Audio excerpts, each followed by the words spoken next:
여러분, 지금 문자 문화 시대라고 해도 과언이 아니죠. 네. 다들 그 문자로 이야기를 나눌 줄 압니다. 어른들도 다 요새는 다 문자 하실 줄 알죠. 그런데 제가 이 문자를 어느 날 이렇게 받아보고는 문자 보낼 때 참 조심해야 되겠다 이런 생각을 한 적이 있습니다. 문자 내용이 뭔지 아세요? 스크린으로 보여드리면 좋겠는데 이름이 나올까 봐 안 되겠어요. 뭐라고 나왔냐면요, 뭐라고 문자가 왔냐면요, 목사 니도 점심 맛있게 먹고 행복하세요, 이렇게 해놨어요. 제가 무슨 뜻인지 몰라서 이거 한참 들여다봤지 뭐예요. 나에게 감정이 있나, 이게 무슨 뜻일까 해서 봤더니 미음자를 빼먹은 거예요. 그죠? 목사님도 점심 맛있게 드시고 행복하세요. 이 문자가 참 조심스럽습니다, 여러분. 여러분, 문자에는 이 글자, 문자로 기록되기 때문에 감정 표현이 어렵습니다. 또 문자로만 기록되기 때문에 딱딱한 느낌이 있습니다. 그래서 어떤 감정의 표현이 없기 때문에 이 받아볼 때 불쾌하게 느껴질 때도 있습니다. 그래서 참 조심해야죠. 그래서 여러분 문자 하면서 그 하트도 넣고 스마일도 넣고 또 이모티콘도 갖다 넣고 막 그렇지 않습니까? 그래도 역시 문자에는 부족한 것이 있습니다. 말이 주는 장점이 있죠. 음성으로 전달한다는 것입니다. 그리고 음성으로 전달할 때 액센트, 강조점을 들 수 있죠. 억양으로 표현할 수 있죠. 그리고 만나서 얘기할 때는 눈빛을 담고, 그리고 강조하고 싶은 것은 그 액센트를 주어서 이야기를 나눌 수 있습니다. 여러분, 우리가 하나님께 기도할 때 혹은 찬양할 때도 그렇죠. 기도할 때 여러분 음성으로 합니다. 찬양할 때도 음성으로 하죠. 여러분 좋아하시는 찬양, 나의 힘이 되신 여호와여, 제가 주님을 사랑합니다, 이런 찬양 좋아하시죠? 여기에서 여러분 어디에 액센트를 주느냐가 중요할 것입니다. 거기에 따라 내용이 달라집니다. 한번 생각해 보세요. 제가 주님을 사랑합니다 라고 하면 저라는 사람이 주님을 사랑하는 것을 받아주십시오, 이런 뜻이 있겠죠. 제가 주님을 사랑합니다 라고 하면 뭡니까? 다른 어떤 것보다도 누구보다도 저는 주님만을 사랑합니다 하는 뜻이 있겠죠. 또 액센트를 만약 제가 주님을 사랑합니다 라고 액센트를 넣어보실까요? 그렇다면 뭡니까? 제가 주님을 의심하거나 불평하거나 주님께 대해서 어떤 다른 마음이 있는 게 아니고 오로지 주님을 사랑할 뿐입니다, 이런 뜻이 있겠죠. 여러분 성경을 읽을 때도 마찬가지입니다. 누가 출애굽기에 보면, 출애굽기 19장에 보면요, 하나님이 이스라엘 백성에게 하시는 말씀이 우리가 눈에 띄는 게 있었습니다. 독수리 날개로 너희를 업어 내게로 인도하는 것을 너희가 보았지, 이런 말씀입니다. 독수리 날개로 너를 업었고 여기까지 인도하였다는 말씀이죠. 그리고 이어지는 말씀인데요, 우리 아까 읽은 말씀인데 다시 한번 읽어보시면 좋겠습니다. 19장 5절에서 6절, 출애굽기 지난주에 읽은 말씀인데요, 19장 5절에서 6절입니다.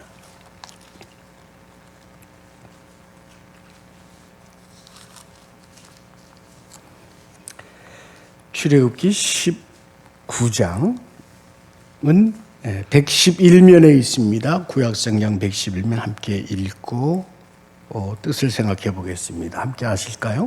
세계가 시작. 세계가 다 내게 속하였나니 너희가 내 말을 잘 듣고 내 말을 지키면 너희는 모든 민족 중에서 내 소유가 되겠고 너희가 내게 대하여 제사장 나라가 되며 거룩한 백성이 되리라. 너는 이 말을 이스라엘 자손에게 전할지니라. 아멘. 여러분, 이 본문에서 어디에 중점을 두고 읽느냐가 중요할 것입니다. 보통 우리는 이 말씀을 받으면서 아멘으로 받을 때 제사장 나라가 되며 거룩한 백성이 되리라 한 이 말씀이 눈에 확 들어옵니다. 그런데 놓치지 말아야 될 중요한 문구가 있습니다. 그것이 그 앞에 있는 내용인데요. 세계가 다 내게 속하였나니, 이 구절입니다. 이거 중요합니다. 중요한 건 따라 합시다. 함께 합시다. 세계가 다 내게 속하였나니. 참 중요합니다. 이 말씀을 좀 더 정확히 말하면 세계가 다 나의 것이다. 내가 만든 이 세상을 나는 사랑하고 이 우주를 내가 사랑하고 모든 인류를 나는 사랑해. 나는 모든 사람들을, 내가 만든 창조물들과 모든 피조 세계를 사랑해. 이것을 말씀하는 것입니다. 여러분, 이 전체의 말씀을 들으면서 이스라엘 백성들은 어디에 중점을 두었을까요? 제사장 나라 거룩한 백성, 짧게 말하면 선민, 이 제사장 나라 거룩한 백성, 이 특권은 받아들였을 것입니다. 그런데 세계가 다 내게 속하였나니, 이 말씀을 잘 받았을까요? 잘 모르겠지만 못 받은 걸로 보입니다. 우리 주님이 예루살렘 성전에서 소위 성전 정화를 하실 때 상인들과 짐승들을 쫓아내시고 하신 말씀이 있죠. 여호와께서 말씀하시기를 내 집은 만민이 기도하는 집이라고 했는데 너희는 강도의 소굴로 만들었다 했죠. 만민이 기도하는 집, 여기에서도 마찬가지입니다. 주의 성전은 만민이 기도하는 집, 만민이 중요한데 뒤에 자만 따옵니다. 기도하고 예배하는 집. 그래서 거기에 집중했던 바리새인들, 그것만 소중히 여겼던 유대인들은 주님이 오셔서 만민이 기도하는 집이라고 교정해 주실 때 그를 죽이고자 했고 결국은 마침내 죽여버렸습니다. 여러분, 근래 팔레스타인 문제로 인해서 여러분들 염려가 되십니까? 저는 마음이 정말 안타깝습니다. 지금 하마스, 이스라엘에서 일어나는 이 분쟁이 참 위험하고 안타까운 것은 세계를 분열시키고 있다는 것입니다. 이스라엘 편, 팔레스타인 편 이러면서 분열이 일어나고 있다는 것입니다. 이로 인해서 어떤 일이 일어날지 모르겠습니다. 우리 주님이 이 상황을 보시면서 뭐라고 하실까? 여러분 생각해 보셨겠죠? 무고한 아이들이 희생당하고 시민들이 테러를 당하고 희생되고 쌍방간에 피 흘리는 이 희생을 보시면서 주님은 뭐라고 하실까? 지금 세계가 이렇게 분열되는 모습을 보면서 저도 물론이지만 여러분도 가슴 아픈 심정이 있을 것입니다. 여러분, 우리 19세기, 20세기가 정말 인류에게 빛나는 세기라고 자랑스럽게 말하는 사람들이 많습니다. 역사가들이 말합니다. 인류사가들도 말하고요. 문명가들도 말합니다. 18세기, 19세기, 17세기부터 이 발달된 문명으로 인해서 인류는 이렇게 위대한 문명을 이루었다. 그런데 그때 어떤 일이 일어났는지 여러분 아시죠? 이제는 알아야 될 때가 됐습니다. 이렇게 발달한 나라들이 가난한 나라들을 앞다투어 식민지로 만들었습니다. 이 발달한 나라들이 어떤 나라든지 아세요? 기독교 국가입니다, 여러분. 이제는 알아야 됩니다. 이렇게 발달하고 앞서갔다는 나라들이 문명을 자랑하면서 앞다투어 달리기 하듯이 쫓아가서 가난한 나라를 식민지 삼았고 그들을 노예로 삼았고 그렇게 해서 자기들의 배를 불렸습니다, 여러분. 불편하다면 여러분 정말 죄송합니다. 그러나 여러분 이제는 알아야 됩니다. 20세기라고 하는 그 위대한 시대에 전쟁을 일으켰습니다. 마찬가지로 기독교 국가들이 일으킨 겁니다. 1차 대전 아시죠? 1914년부터 18년. 이때 희생된 사람 수가 몇 명인지 여러분 기억하십니까? 최소 4천만 명. 4만 명 아니고 4천 명 아니고 400만 명 아니고 4천만 명이요. 그리고 조금 있다 또 1941년에 2차 대전이 일어납니다. 그때 몇 명이요? 5,500만 명이 죽었습니다. 그리고부터 얼마 후에 우리 이 한반도에 또 전쟁이 일어났죠. 이때 250만 명이 죽었습니다. 여러분,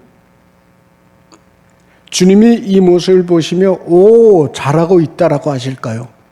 이 문명을 보고 역시 내가 참 잘 만들었어 이 작품들이라고 하실까요? 방금 말씀드린 지난 세기에 최소한 전쟁에 의해서 국가란 민족이라는 이름으로 자행된 전쟁에 의해서 희생된 자의 수가 최소 1억 명입니다. 발달된 기술 문명을 가지고 했다는 일이 미사일을 만들었고요, 전투기를 만들었고요, 잠수기를 만들었고요, 핵폭탄을 만들었고요. 그래서 사람을 죽였습니다, 여러분.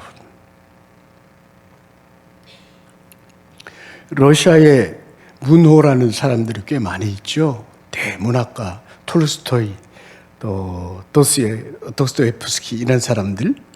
근데 그 중에 또 한 분이 있습니다. 알렉산드로 솔제니친이라는 분입니다. 그분이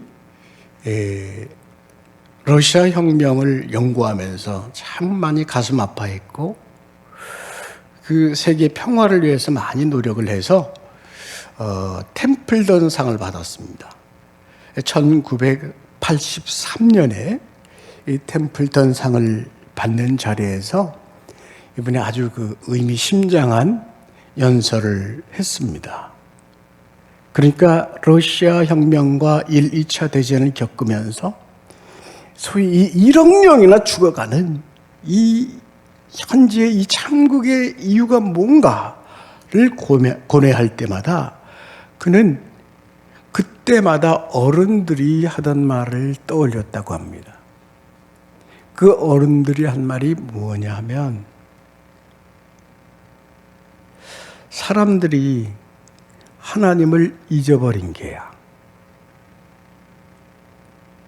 Men have forgotten God. 이렇게 말했습니다. 사람들이 하나님을 잊어버린 거야. 그래서 이런 사단이 일어나는 거야. 어른들이 말했다는 것이죠. 한마디로 영성이 잃어버린, 영성을 잃어버리고 하나님을 잃어버린 그 이유로 인해서 벌어진 참극이라는 것입니다. 오늘 인류는 하나님께 돌아가야 합니다. 여러분, 이 사실을 우리가 알고 있지만 조금 좌절스러운 것은 이 신금호 공동체에 모여서 인류는 하나님께로 돌아가야 된다고 생각하는 이것이 과연 세상을 변화시킬 수 있을까? 우리가 이렇게 소수의 무리가 모여서 어떤 마음을 먹고 구호를 외치고 말씀을 본다고 해서 그것이 무슨 소용이 있을까? 미리 좌절할 때가 있습니다. 그러나 우리만큼은 분명히 사명감을 가지고 하나님께로 돌아가야 됩니다. 우리의 영성을 회복하고 하나님과의 친밀과 하나님의 마음을 헤아리는 그 사랑의 회복이 이루어져야 될 때입니다. 그런 의미에서 오늘 창세기 본문은 아브라함의 이야기 중에 정말 감동을 줍니다. 제가 제일 좋아하는 구절 중에 하나입니다. 하나님이 아브라함을 얼마나 사랑하고 신뢰하시는지 볼 수 있는 장면입니다. 본문의 17절에 보면 이런 말씀을 합니다.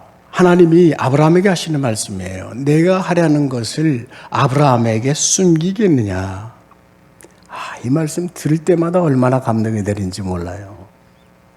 그 앞에 이야기부터 감동인데요. 아브라함이 그 한낮에 태양볕에 있는 그 지나가는 나그네들을 보고 이분들을 손님으로 집으로 모십니다. 그리고 대접을 합니다. 당시에 지금도 그렇지만 중동 지방에는요, 이 나그네를 대접하는 것이 아주 일반화되어 있습니다. 그래서요, 팔레스타인 사람들이 유대 민족이 2000년 만으로 이게 우리 땅에 가도 되느냐 할 때 어서 오라 같이 살자 환대했어요, 여러분. 그 환대 문화가 일반적입니다.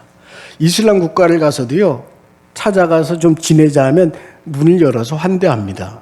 근데 당시에 이 아브라함이 일반적인 환대가 아니라 얼마나 크게 환대를 했냐면 지나가는 이 나그네가 3명인데 그때 준비한 상이 요즘 말로 하면 송아지 한 마리에다가 3명인데 송아지 한 마리. 이건 참 상상하기 힘든 잔치 자리입니다. 지금 말로 하면 10리터나 되는데 10리터나 되는 쌀로 밀가루로 떡을 만들고 송아지를 잡고, 이건 여러분 그냥 대접이 아니라 잔치입니다. 그런데 이 나그네들이 하나님의 임재인 것을 아브라함이 처음부터 알았는지는 모르겠지만 중간에 분명히 알게 된 사건이 있습니다. 이 잔치를 하면서 대접을 받던 한 분이 성경에는 여호와라는 표현을 그때 열어놓는데요. 여호와께서 아브라함과의 약속을 재확인해 주십니다. 내가 너에게 약속했던 아들을 내년 이맘쯤에 보게 될 것이다. 이때 사라가 속으로 웃었다고 했죠. 이게 대접을 받고 길을 나서던 여호와께서, 이 장면부터가 참 드라마입니다. 이렇게 가다가요, 잘 먹고 간다 하고 일어서 가더니 가다가 이렇게 돌아서요, 이 배웅 나온 이 아브라함에게 돌아섭니다. 그리고 말씀하시는 게 오늘 이 대목입니다. 내가 아브라함에게 숨기겠느냐? 마치 연세가 지긋한 어르신이, 넉넉한 마음을 가진 어르신이 언뜻 들으면 내가 잘 얻어먹었으니 내가 보답하는 마음으로 정보 하나 들려줄게, 이런 말 같습니다. 그런데 그 행간을 읽어보면 의미가 참 깊습니다. 내가 아브라함 내게 할 말이 있어. 내가 아브라함에게만은 뭐든 숨기지 않고 말하는 사이잖아.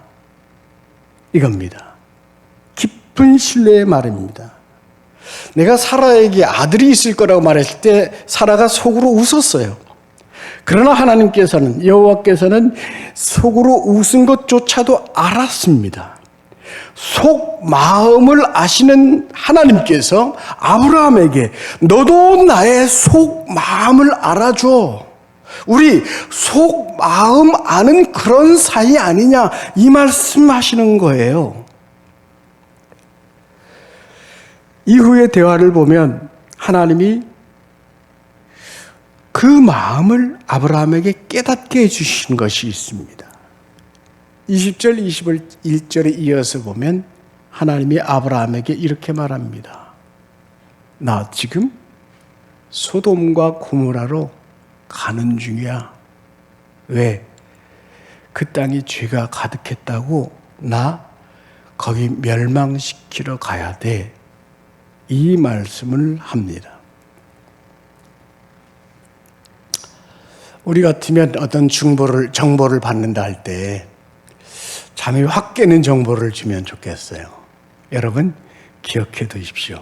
내년 이맘쯤에 SS기업의 주식이 10배로 뜁니다. 그리고 잠시 후 봄이 되면요, 내년 봄이 되면 서울 외곽 중서부 지역 어디에 아파트 값이 10배로 뜁니다. 이런 거 들으면 얼마나 유익하고 재미있고 신이 나겠습니까, 여러분? 그런데 나 지금 저 소돔을 멸망시키러 가는 중이야. 왜 이런 말씀을 하시나 싶지 않습니까? 여호와께서 아브라함에게 이 말씀을 하시는 이유가 있습니다. 그 앞절을 보면 알 수 있는데요. 우리 다시 한번 찾아 읽어보면서 갑시다.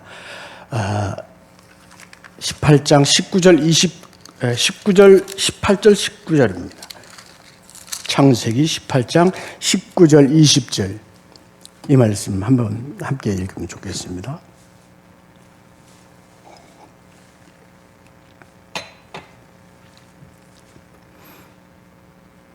함께 읽어보실까요? 아브라함은 시작.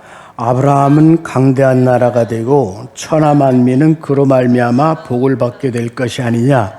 내가 그로 그 자식과 건속에게 명하여 여호와의 도를 지켜 의와 공도를 행하게 하려고 그를 택하였나니 이는 나 여호와가 아브라함에게 대하여 말한 일을 이루려 함이니라. 아멘. 뭡니까? 여기서도 주목하고 읽어야 될 말씀이 있습니다. 강대한 나라가 되고 네가 복을 받게 될 것이야 라는 말씀도 중요하지만 여기에 또 중요한 것이 천하 만민이 너를 인하여 복을 받을 것이라는 말씀입니다. 이 말씀을 다 종합해서 정리해보면 이렇습니다. 내가 참으로 신뢰하는 아브라함, 내가 너에게 맡겨준 그 사명을 기억하고 있지? 나는 공의의 신이기 때문에 죄로 가득한 저 소돔을 멸망시키러 가야 돼. 만민을 향한 너의 사명을 기억하고 있어? 그렇다면 내게 뭔가 말해줘. 아브라함, 너는 내 마음 알지? 내게 뭔가 말해줘. 여러분, 이 놀라운 일이지만 아브라함에게 찾아오신 하나님의 마음을 느껴지지 않습니까? 그리고 너만은 내 마음 알지 않겠어? 라고 뭔가를 간절히 바라시는 하나님의 마음 말입니다. 놀랍게도 아브라함이 그것을 알았던 것입니다. 그래서 유명한 중보기도를 하지 않습니까? 하나님, 저 안에 의인 10명이, 50명이 있다면 그 땅을 살려주시겠습니까? 45명이면 어떻습니까? 40명, 30명, 20명, 10명은요, 하나님께서 그 흥정을 흥정 기도를 했다고, 하나님께 흥정 기도를 했다고 성경은 말합니다. 여기에 하나님의 응답을 주목할 필요가 있습니다. 아브라함은 두렵고 경외함으로 하나님께 간절한 마음으로 중보 기도를 하고 있을 때 하나님께서는 한 번도 어디에서도 노라고 하시지 않습니다. 말씀을 오히려 가만히 읽고 있자면 아브라함이 하나님께 이 흥정과 중보의 기도를 드릴 때 하나님의 마음은 분명 옳거니 아브라함, 그렇지 아브라함, 바로 그거야. 내가 원했던 게 그거야. 아브라함, 너는 내 마음 아는구나. 그렇지 아브라함. 기다렸다는 듯이 그 기도를 들으시고 또 들으시면서 내가 신뢰할 수 있는 거, 내가 믿는 건 바로 너다, 이 말씀 하시는 것 같지 않습니까? 결국 끝내 응답해 주시고 의인 10명이라도 있으면 그 땅을 살려주시기로 약속을 했습니다. 이 말씀이 너무너무 감동스러운 이유가 이것입니다. 아브라함을 신뢰하시는 하나님, 그 하나님의 마음을 헤아리는 아브라함, 당신의 마음을 열어서 보여주고 싶어 하시는 하나님, 그 마음을 깨달아 하나님께 기도하는 아브라함, 이것이 우리 주님의 모습이고 이스라엘 백성들을 위해서 기도하던 모세의 모습이고 유대인들을 위해서도 기도하던 바울의 모습이 아닐까요? 오늘 하나님께서 우리에게 무엇을 말씀하고 계실까요? 그 음성이 여러분들 마음속으로, 여러분들의 귀 속으로 들렸으면 좋겠습니다. 하나님을 향한 하나님의, 이 땅을 향한 하나님의 마음 말입니다. 아브라함, 너만은 내 마음 알아주겠지 하듯이 너만은 내 마음 알아줄 수 있지 않겠어? 이 말씀을 들으면서 응답할 수 있어야 되겠습니다. 오늘 누가복음에서는 주님께서 그 비결을 알려주십니다. 그 방법을 알려주고 있습니다. 21절 누가복음 오늘 읽은 말씀 21절에 보면 어린 아이에게 나타내심을 감사하나이다, 이 구절이 있습니다. 이때는 여러분, 주님이 제자들을 파송하고 돌아와서 한 기도입니다. 70명을 훈련시켜서 파송했습니다. 천국 복음을 전하고 오도록 하신 건데요, 이 제자들이 돌아왔을 때 너무너무 기쁘고 감사하고 자랑스러운 마음으로 선교 보고를 했습니다. 주님의 이름을 대했더니 귀신들도 항복하던 걸요, 질병들도 떠나갔습니다. 신이 나더군요. 귀신들도 항복을 하더라니까요. 너무도 놀라워서 말합니다. 주님께서 이 말씀을 들으실 때 흐뭇하게 들으셨겠죠. 그런데 내가 너에게 권능을 주었다 말씀하시면서 한 가지 중요한 말씀을 하십니다. 귀신이 너희에게 항복한 것으로 인해서 기뻐하지 말고 너희 이름이 하늘에 기록된 것으로 기뻐하라 말씀하십니다. 그리고 하나님께 이렇게 기도한 것입니다. 한번 다시 찾아서 읽어보실까요? 누가복음 10장입니다. 21절 말씀 함께 읽어보겠습니다. 누가복음 10장 21절 다시 한번 읽습니다.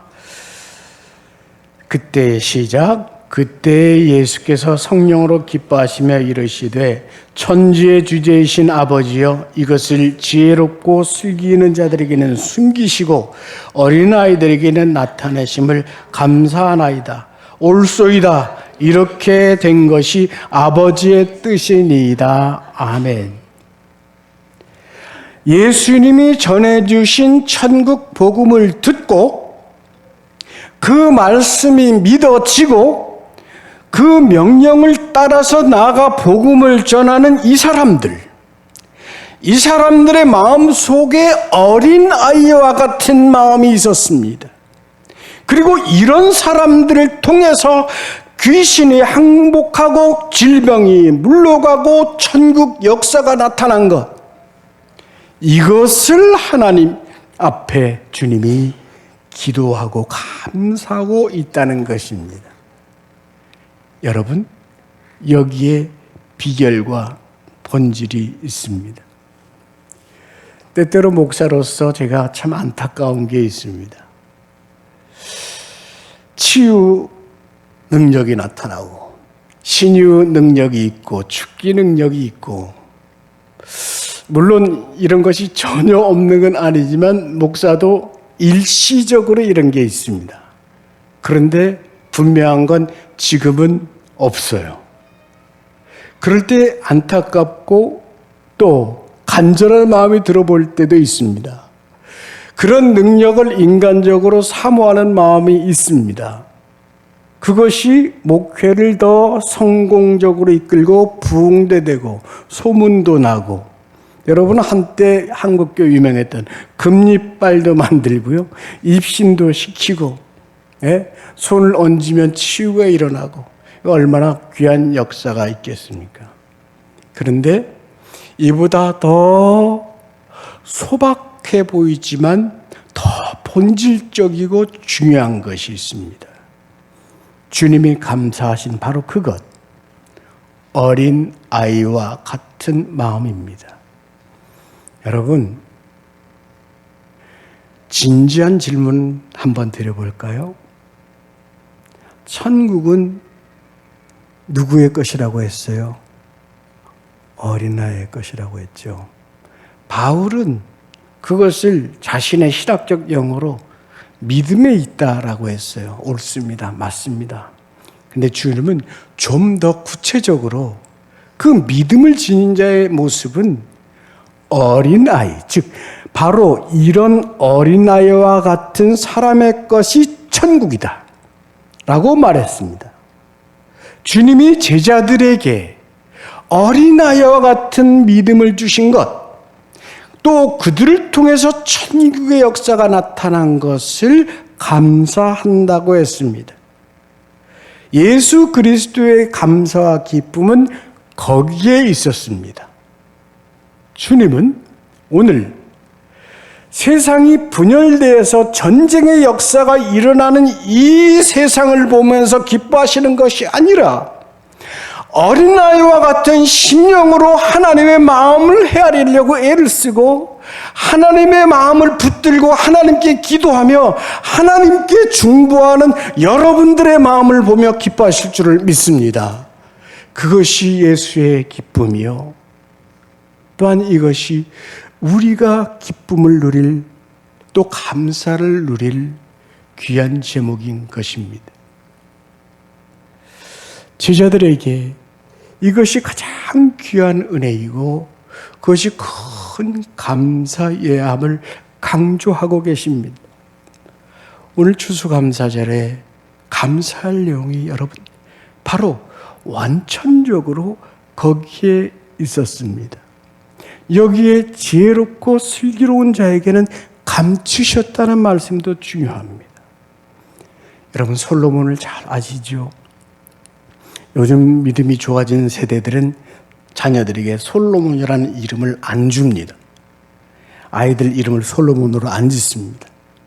그가 어린아이의 심정으로 듣는 마음을 구할 때 하나님은 부귀와 영화를 주셨습니다. 그리고 그가 조금 자라서 듣는 마음을 잃어버렸을 때 자신은 물론 그 나라와 민족을 거꾸로 가게 했다는 것, 이것을 여러분 우리는 기억해야 됩니다. 인류는 똑똑해지고 문명 발달하고 부자가 되었습니다. 영화를 누리고 있습니다. 그러나 영성이 메마르고 천국 시민의 양심이 시들어가고 있다면 그 지혜와 슬기는 허무한 것이고 쓸모없는 것입니다. 하나님의 마음을 헤아리십시다. 하나님의 마음은 만민을 향해 있습니다. 이 땅과 모든 민족을 향하신 하나님의 마음은 오늘 성령과 말씀을 통하여 여러분에게 들려주십니다. 아브라함, 너만은 내 마음 알겠지. 지금도 들려주십니다. 한번 여러분 자기의 이름을 불러보시겠어요? 창훈아, 다 같이 한 목소리로 한번 자기의 이름을 불러보세요. 시작. 창훈아. 두 명은 정신없이 졸다가 일어나서 나랑 같이 창훈아 하고 불렀어요? 말고 자기의 이름을 불러보세요. 시작. 창훈아, 너만은 내 맘 알겠지. 한 번 더 해볼까요? 다시 한번 해봅시다. 창훈아, 시작. 창훈아, 너만은 내 맘 알겠지. 아멘입니까? 아브라함은요, 사실 자식도 없어요, 지금. 주시겠다고 했던 자식도 없다고요. 나이는 들어가요. 점점 볼품 없어가요. 그런데 하나님의 마음을 알아냈어요. 여러분, 여긴 기쁜 뜻이 있습니다. 나는 지금 자식도 없고 나이는 들어가고 보잘것없고 곤고한 인생이지만 오히려 그것을 통하여 도리어 하나님의 마음을 알게 해주신 그것을 깨닫는 것입니다. 여러분, 이것이 믿음인 줄 깨달으시길 바랍니다. 나는 오늘 없는 게 많습니다. 질병도 들고 가난도 있고 남들처럼 비교할 때는 어려운 것들도 많습니다. 자식 문제, 가정 문제, 집안 문제, 사업 문제 다 어려움들이 있습니다. 여러분, 하나님은 왜 이걸 우리한테 주신다고요? 그렇기 때문에 어린 나이의 마음을 우리가 가져서 심령이 가난한 자는 복이 있나니 천국이 저희 것입니다.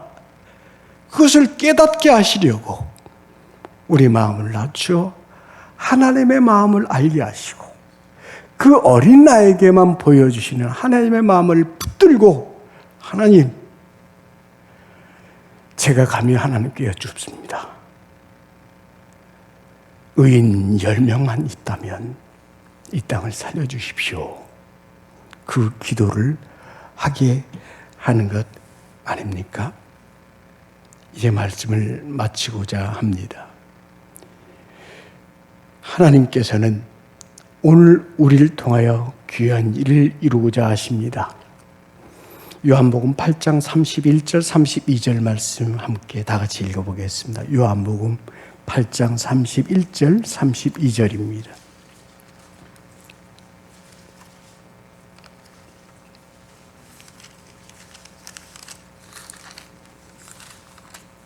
요한복음 8장 31절 32절입니다. 다 같이 한 목소리로 함께 읽습니다. 그러므로 시작. 그러므로 예수께서 자기를 믿은 유대인들에게 이르시되 너희가 내 말에 거하면 참으로 내 제자가 되고 진리를 알지니 진리가 너희를 자유롭게 하리라. 아멘. 이것이 진리입니다. 우리의 고난의 진리가 아니고요, 아픔의 진리가 아니고, 모자란 게 진리가 아니고, 질병이 진리가 아니고, 나이 들어가는 게 진리가 아니고, 그것은 하나님의 수단일 뿐입니다. 우리를 낮추어 천국을 보게 하시는 하나님, 하나님의 마음을 헤아리게 하시는 이것이 진리라는 것입니다. 그것을 깨달아 참으로 주님의 제자가 되고 그 진리를 깨닫고 그 진리 안에서 기쁨을 누리고 자유를 누리는 저와 여러분 될 수 있기를 주님의 이름으로 축원합니다. 말씀을 우리 함께 나누면서 424장 함께 찬양하고 기도하고 마치고자 합니다. 하나님 아버지, 오늘 말씀을 붙듭니다. 주님 말씀을 통하여 세상과 만민을 향하신 하나님의 마음을 헤아리게 하여 주시옵소서. 우리에게 어린아이와 같이 듣는 마음을 더하여 주셔서 우리 생이 이 땅에서뿐만 아니라 천국에 이르도록 그리스도 예수 안에서의 기쁨 안에 머물게 하여 주시옵소서. 우리나라와 세계 열방이 하나님께로 돌아오게 하여 주시옵시고 이를 위하여 살아있는 백성으로 기도하며 중보하며 나아가는 저희들 되게 하여 주시옵소서.